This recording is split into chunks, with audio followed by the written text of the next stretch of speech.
నా ఛానల్లోకి స్వాగతం। This is the review of Telugu epic film Maya Bazaar. आज बात करेंगे एक तेलुगु एपिक की। जानता हूं दोस्तों आप सबका समय कीमती है, इसे खराब करने के लिए ज़्यादा कुछ नहीं बोलूँगा, तो प्लीज़ आप सभी तैयार हो जाइए। बिना देर किए लेट्स स्टार्ट द रिव्यू। माया बाजार। माया बाजार यानी माया का बाजार 1957 में आई इस तेलुगु एपिक के निर्देशक हैं केवी रेड्डी। अभिनय करते दिखेंगे Relangi NT Ramarao, Savitri Akkineni Nageswara Rao, Vangara SV Rangarao, Sandhya R Nageswara Rao आदि। कौरवों ने नष्ट किया पांडवों का सुखी संसार, उनके छल पर किया गया विचित्र पलटवार, लीला रही बड़ी अद्भुत प्रभु श्री कृष्ण की, जब हुआ खड़ा अनोखा माया बाजार। कहानी शुरू होती है अर्जुन की पत्नी सुभद्रा से, जिसका पुत्र अभिमन्यु वत्सला को चाहता है। The story begins with Arjun's wife Subhadra whose son Abhimanyu likes Vatsala. Vatsala Shri Krishna के बड़े भाई बलराम की बेटी है, जो अभिमन्यु को पसंद करती है। सुभद्रा भी वत्सला को बहुत पसंद करती है। जब उसे पता चलता है कि अभिमन्यु वत्सला को पसंद करता है, तब वो उसे अपने घर की बहू बनाने की इच्छा व्यक्त करती है। बलराम भैया और उनकी पत्नी को ये जानकर खुशी होती है। अभिमन्यु और वत्सला के विवाह की तैयारियां शुरू होने लगती हैं। वहीं दूसरी ओर कौरव एक घिनौना षड्यंत्र रचते हैं पांडवों को फंसाने के लिए। दुर्योधन अपने बेटे से वत्सला की शादी करवाना चाहता है और अपने गुरु बलराम के साथ संबंध भी गहरे अधिक करना चाहता है। इसके लिए वो अपने मामा की मदद लेता है। चालाकी से पासे फेंकने की कला में निपुण शकुनी दुर्योधन को पांडवों के साथ चौसर खेलने की सलाह देता है। पांडवों को खेलने के लिए आमंत्रित किया जाता है। शकुनी की चाल काम कर जाती है। खेल में पांडव अपना सब कुछ दांव पर लगाकर गंवा बैठते हैं। परिणाम स्वरूप वे द्रौपदी के साथ अज्ञातवास में जाने के लिए विवश हो जाते हैं। जब इस बात का पता बलराम भैया को चलता है तो वे उन्हें सबक सिखाने जाते हैं, लेकिन दुर्योधन खुद को दूध का धुला बताते हुए गुरु बलराम को अत्यंत सम्मान देता है। बलराम भैया झूठ को सत्य समझ लेते हैं और दुर्योधन की बात मानते हुए वत्सला की शादी लखन कुमार से करवाने के लिए हाँ कर देते हैं। दुर्योधन के बेटे लखन कुमार से वत्सला शादी नहीं करना चाहती। सुभद्रा और अभिमन्यु को भी बलराम भैया के इस निर्णय से दुख पहुंचता है। दोनों ही क्षुब्ध होकर राज्य छोड़कर जाने लगते हैं। श्री कृष्ण उन्हें रोकते नहीं, लेकिन उनके रथ चलाने वाले को निर्देश देते हैं कि वो उन्हें जंगल के रास्ते से घटोत्कच के पास ले जाए और उन्हें पता भी न चले। श्री कृष्ण ने ऐसा निर्देश क्यों दिया? घटोत्कच के पास अभिमन्यु और सुभद्रा को क्यों भेजा गया? आगे क्या होता है? What happens next? ये जानने के लिए आपको फिल्म देखनी पड़ेगी। To know this you have to watch the film. अब आप जानना चाहेंगे कि ये फिल्म कितनी लंबी है, तो मैं आपको बता दूं, फिल्म 2.5 घंटे की है। At least the one that's available on YouTube with English subtitles is 2 hour and 34 minutes long. Film मध्यम गति से चलती है, लेकिन घटोत्कच की एंट्री के बाद फिल्म बहुत फास्ट, फनी और मनोरंजक हो जाती है। अब आप जानना चाहेंगे परफॉर्मेंस के बारे में, तो आपको बता दूं, स्टार कास्ट में बड़े बड़े नाम देखकर आप परफॉर्मेंस का अंदाज़ा खुद ही लगा सकते हैं। एनटी रामाराव, अक्किनेनी नागेश्वर राव, एसवी रंगाराव, इतने सारे लेजेंड्स एक ही फिल्म में। So many legends in one film.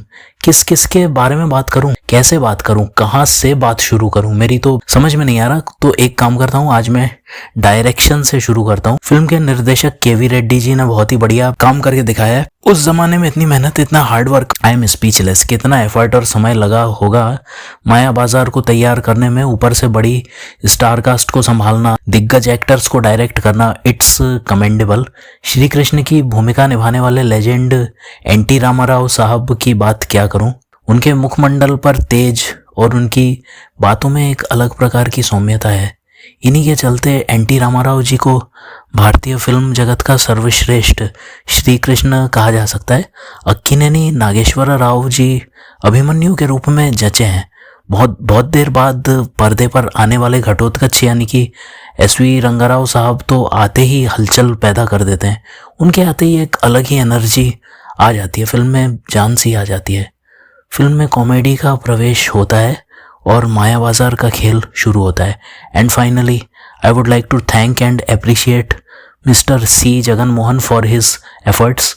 इस कालजाई श्वेत श्याम फिल्म के रेस्टोरेशन और कलराइजेशन में creative director C Jagan Mohan ji का हाथ है। अब आप फिल्म की रेटिंग के बारे में भी जानना चाहेंगे, तो आपको बता देता हूँ। इस फिल्म की IMDb रेटिंग है 9 आउट ऑफ 10। मेरी तरफ से रेटिंग है 10 आउट ऑफ 10। कुछ पॉइंट्स हैं जिनकी ओर ध्यान खींचना चाहूँगा। दोस्तों, इस तेलुगु क्लासिक के लिए मेरे पास शब्द नहीं है guys. I have no words for this Telugu classic. वामपंथी प्राय कर्ण का महिमा मंडन करते हैं, एकलव्य की बात करते हैं, कौरवों के साथ खड़े होने वालों का गुणगान करते हैं, अधर्म के पथ पर चलने वालों को सपोर्ट करते हैं। धर्म के पथ पर चलने वाले घटोत्कच के बारे में कोई कुछ नहीं लिखता या कहता।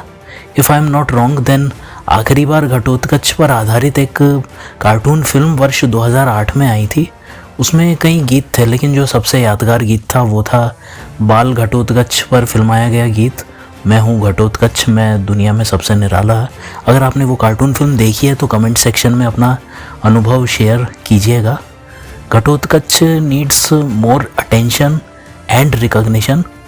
मेरे विचार से SS राजामौली जी को इस फिल्म का भी एक रीमेक लाना चाहिए। इससे पहले मैंने श्री कृष्णार्जुन युद्धमु के रिव्यू में भी कुछ इसी तरह के विचार व्यक्त किए थे। आप मेरे धार्मिक फिल्मों की प्लेलिस्ट में जाकर उस फिल्म का रिव्यू देख सकते हैं।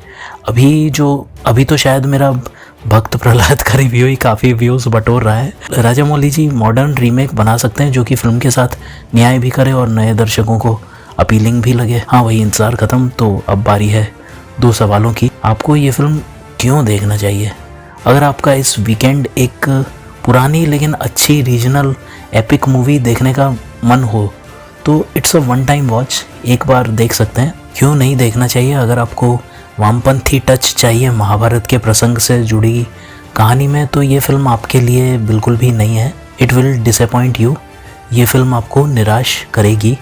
वामपंथियों के लिए नहीं है। अब आप जानना चाहेंगे कि किस आयु वर्ग के दर्शकों के लिए ये फिल्म सूटेबल है, तो वो भी आपको अभी पता चल जाएगा। दोस्तों, जैसा कि आप देख सकते हैं हरी बत्ती जल रही है। फिल्म में न्यूडिटी नहीं है, वायलेंस भी नहीं है। ओके, सो बॉटम लाइन, आप ये फिल्म पूरे परिवार के साथ देख सकते हैं। अब इतनी दूर तक देख ही चुके हैं तो फिल्म की अवेलेबिलिटी के बारे में भी ज़रूर जानना चाहेंगे, है ना? तो कृपया ध्यान से सुनिए। दोस्तों, ये फिल्म YouTube पर तेलुगु में अंग्रेजी सबटाइटल्स के साथ अवेलेबल है। लिंक डिस्क्रिप्शन में है। अगर आप ये फिल्म देख चुके हैं तो कमेंट सेक्शन में बताइएगा कि कैसी लगी। जिस चैनल में आप ये फिल्म देखेंगे वहाँ के कमेंट सेक्शन में लिख दीजिएगा श्वेतवाहन रिव्यूज़ ब्रॉट मी हियर। आप चाहें तो कमेंट सेक्शन में कमेंट करके बता सकते हैं कि क्या क्या किया जा सकता है चैनल के लिए। पूरा वीडियो देखिए, कमेंट करिए, लाइक करिए या शेयर करिए। अगर आपको अच्छा लगे मेरा कंटेंट या मेरा स्टाइल तो एल्गोरिदम को पॉजिटिव सिग्नल भेजने के लिए और चैनल की रीच बढ़ाने के लिए जो हो सके वो कीजिए। अगर आप नए दर्शक हैं मेरे चैनल के तो वीडियो के एंड में स्क्रीन पर आपको प्लेलिस्ट दिखेगी जिस पर क्लिक या टैप करके आप चाहें तो मेरी पिछली वीडियोस भी देख सकते हैं, ताकि आपको पता चल सके कि मैं अब तक किन किन फिल्मों का रिव्यू कर चुका हूँ। अगर वीडियो अच्छा लगा तो चैनल को सब्सक्राइब करें, नहीं अच्छा लगा तो भी सब्सक्राइब करें, क्योंकि यहाँ आपको ऐसी फिल्मों का रिव्यू देखने सुनने को मिलेगा जिनका नाम भी आपने कभी सुना नहीं होगा। आपके मनोरंजन का स्तर मैं ऊपर उठाकर रहूँगा। Thank you, take care, like and hype.